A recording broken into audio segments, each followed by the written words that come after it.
President Donald Trump has once again made waves with his stance on the federal workforce. In a recent speech, he reiterated his belief that government jobs should not be a long-term career path for most workers. Instead, he envisions a shift toward private sector employment.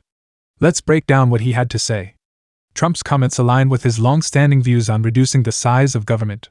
Throughout his political career, he has emphasized streamlining federal operations and promoting private enterprise. I know, but everybody's replaceable, and we'll get very good people to replace them if it turns out to be more than we thought. It could be a lot, it could be a little, we don't know, but we'd love to have them leave. We're trying to remember this. We want them to go into the private sector. It's our dream to have everybody almost working in the private sector, not in the public sector. We have many people, very few people came to work. They were, it started more or less with COVID, but actually even before COVID. But it started with the COVID, they didn't come back.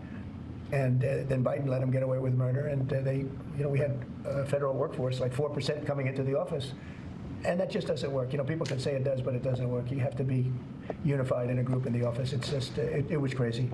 You don't know what they're doing. And then at some point we may ask them to certify that they didn't have two jobs, meaning were they really getting a check from us, the government, and then were they also working a second job and a third job and, on government time.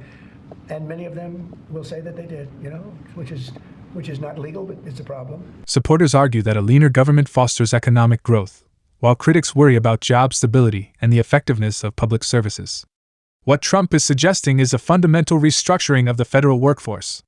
His administration previously made efforts to limit government expansion and shift responsibilities to the private sector. If he were to regain office, we could see a renewed push in this direction. Some Americans agree with the idea, believing the private sector offers more innovation and efficiency. Others express concerns about job security and the potential impact on essential government functions. Trump's vision for the federal workforce will likely be a key discussion point. Will Americans embrace a smaller government with more private sector influence, or will they push back against these proposed changes? Stay tuned as we continue to follow this developing story.